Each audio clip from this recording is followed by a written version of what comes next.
Bismillahirrahmanirrahim. Të nderuar shikues, të nderuar agjërues. Allahu qoftë i kënaqur me të gjithë neve. Allahu e pranon këtë agjërim, këtë sakrificë modeste nga robërit e shkretë, të mirë, të dobët, bebekt, të varfër për Zotin te bareku teala, i cili është i pasur, i gjithfuqishëm e gjithdijshëm. Ne mundohemi që përmes një sakrifice me mundësive tona të shprehim dashurinë që kemi për Allahun e mënduar, të shprehim besimin që kemi për Zotin Xhella Xhelalu, të shprehim nevojën që kemi për të. Ne kemi nevojë shumë të madhe për Zotin, një nevojë të pazëvendësueshme, të pa alternativë, me që pa Allahun nuk mundemi. Andaj, lutim Allahun që të pranon adhurimet tona, të i falë mëkatet tona, të mbulon metat tona, nga se ai është El-Kerim. Ai është El-Kerim. Nga emrat e Allahut është El-Kerim. Çka nuk kupton El-Kerim të ndëruar shikues? Fjala Kerem në gjuhën arabe ka disa kuptime, që sillen rreth fisnikërisë, që sillen rreth pozitës së lartë, që sillen rreth autoritetit, bujarisë, mirësisë e kështu me radhë. Gjitha këto kuptime gjuhësore realisht janë edhe kuptime të emrit të Allahut El-Kerim, e shumë tjera kuptime që i përmban vendet i emri i Allahut El-Kerim. Inna Rabbi Ghaniyun Kerim. Kështu edhe në Kur'an. Zoti im është Ghani, e tërë pasuria është në dorën e tij, dhe ai është El-Kerim. Ai është bujari, ai është fisniku dhe i ngritur dhe i larti. Të nderuar, El-Kerim i thuhet njeriu i cili është i dalluar në mes të njerëzve. Është fisnik, është i ngritur shembull. Ai në këtë kuptim patyshim, ashtu sikur i takon Allahu xhallahu ala, ai është i ngritur, ai është patmeta. Ai nuk bie në nivelet e ulta të njerëzve, fatkeqësisht. Që njerëz mund të besojnë, që njerëz mund të mendojnë. Gjejmë nga njerëz disa shkrime të disa besimeve të tjera të caktuara që përmendin se Zoti ka rënë në nivele të caktuara të ulta, që njeriu nuk mund të bie në ato nivele. Andaj ne besojmë se Allahu është El-Kerim. Ai është i ngritur, është larg, dhe është lart, që nuk bie në nivel të ulta të njerëzve. Fisnikëria është ajo që e cilëson në vazhdimsi Allahun te bareku teala. Autoriteti i pacënueshëm, askush nuk ja cënon këtë autoritet Allahut te bareku teala. Ai është El-Kerim. Në kuptimet El-Kerim është bujar, dardhënsi, ai që jep shumë, ai që ndihmon shumë. Nga bujaria e tij është gjithçka që kemi të ndëruar shikues. Feja, udhëzimi është nga bujaria e tij. Dhe kjo vret në çdo aspekt të jetës tonë. Andaj, lexo në Kur'an, do të gjesh bujarinë e madhe të Allahut te bareku teala.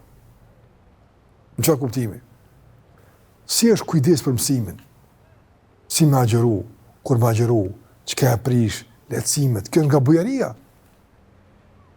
Është një ndër kësaj bote të ndëruar shikues, dallojnë shpjegimet e njerëzve. Dikush të jap një përgjigje, dikush të asëran, dikush të detajzon, para sa ke nevojë, ju duhet të pruar. Nga bujaria e tij, nga se bujaria nuk është vetëm në dhënie materiale, në para. Jo, bujaria e dijes është më e madhe se bujaria e paras.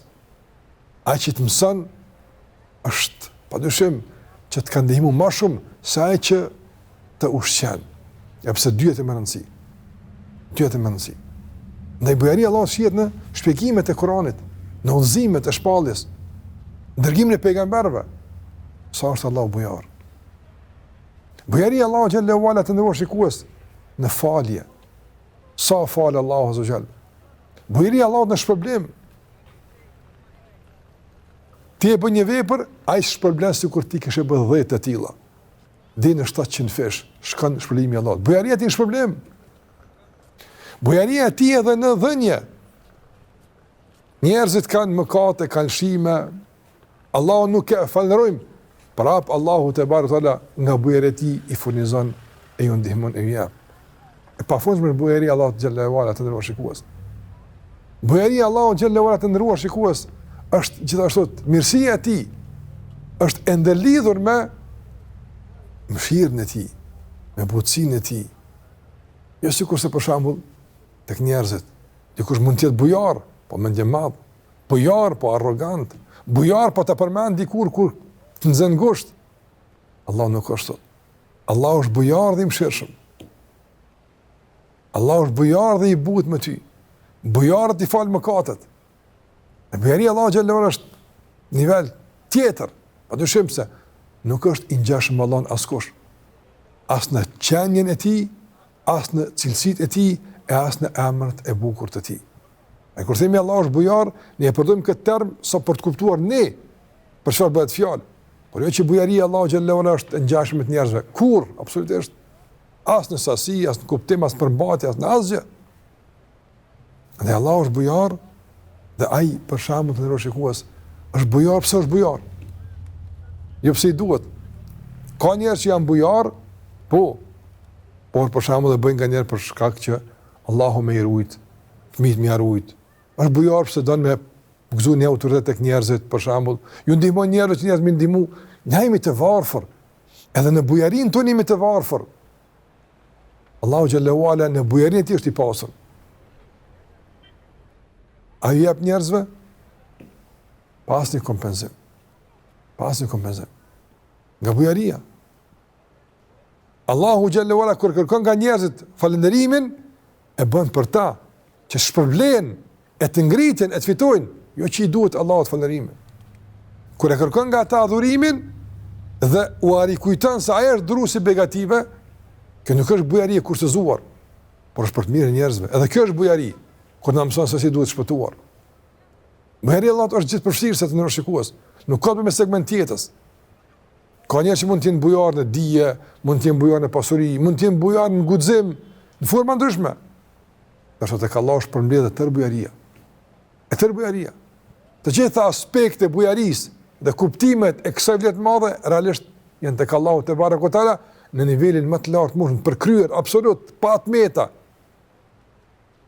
Bujaria Allah nuk ka fund. Ka njerëz që janë bujar, kanë qenë bujar, kanë ndihmu, kanë përkra, por kanë vdekur. Janë varfënuar. Nuk ka fund. Sa Allahu te barekutaala ka dhënë për kur ka krijuar qetë tokën. A mund dikush e vendos lapsën? Sa ujnë e kena pi nga bujaria Allahut azza xal, sa parë bëna, kushtimisht po them, sa skrasohet atë në shiko, sa nuk krasohet absolutisht. Bujaria Allahut është e pafundme. Andaj në dunja, flasëm për ahiret, xheneti i tij është nga bujaria Allahut azza xal, nga mirësia e tij, jo nga veprat tona. Veprat tona janë sebeb, janë shkak që ne të fitojmë xhenetin. Po nuk janë çmim i xhenetit, me xheneti është shumë më i shtrejt, shumë më i çmuar se veprat tona. Por Allah nga bujaria e tij ka bërë që me veprat tona ta fitojmë xhenetin. Jo që ato janë veprat tona të barazvlefshme me xhenetin, absolutisht, por nga bujaria e tij ai ka bërë që të jetë kështu. Edhe në aspektin e përmbajtjes, edhe në aspektin e cilësisë së shpërblimit, po edhe në aspektin e jetësisë, me që shpërblimi i Allahut është i përjetshëm, i pafund. Antër kjo nga cilë aspekt? Nga bujaria Allahut te barekutaala në rreshikues. Nga bujaria Allahut xhallahu ala. E shumë aspekte tjera që shpërfaqen bujarinë e pafundme të Allahut te barekutaala. Andaj si duhet më reagoni kashi kësaj? Kashi këtij emri, kashi këtyre njohurive. Fillimisht ta dojmë Allahun azza xal. Kjo bujari duhet na mbush zemra dashni për Zotin të rreshikues. Çfarë bujarie, çfarë kujdesi me dashur Allahun azza xal. Kjo bujari duhet na bën që ti përulemi, ti gjunjëzohemi, ti kryejmë obligimet e Allahut xhallahu ala, nga se edhe ato janë nga bujaria e Allahut azza xal. Nga bujaria e tij është se na ka mësuar kur më agjëru. Nga bujaria e tij është na ka mësuar si më agjëru, që pastaj në bazë të kësaj të na shpëlen nesër. Është nga bujaria e tij. Ne përgjigjë kësaj bujarie me në shtrim përulje dhe vepra konkrete dhe praktike. Nga që duhet na bën me reflektu kashi këtij emri është edhe është dashnia për Allahun të bartëra. Në nështrimi dhe përulja kashi i besimi i duhet në te. Edhe duhet që ti me në bujar. Marim mësim nga emri Allahut që është El Kerim. Ti jemi fisnik edhe ne të ngritemi në shkallë të larta. Mos të bim në nivel të ulta të muhabeteve të kota, të shprehjeve të ulta, të shprehjeve fyse, të sharjeve denigruese.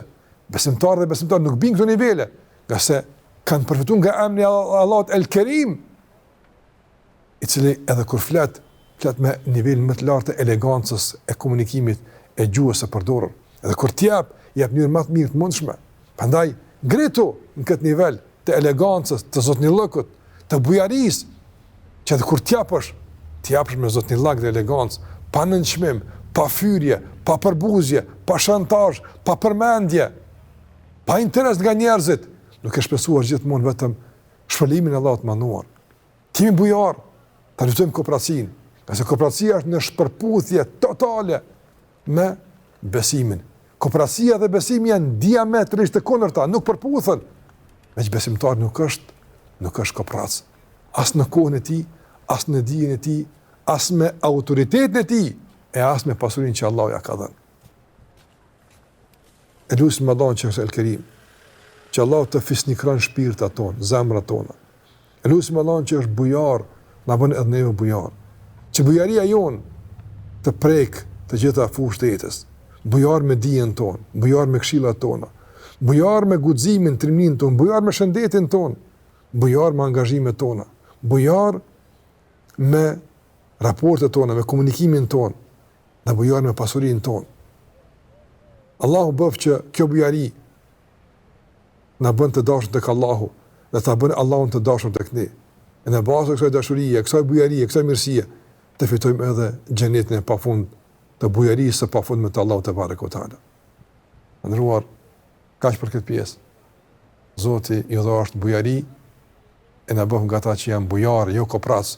Na bëf Allah fisnik, jo të ulur, po gjithmonë të ngritur, elegant dhe zotni. Zoti ju ruaj.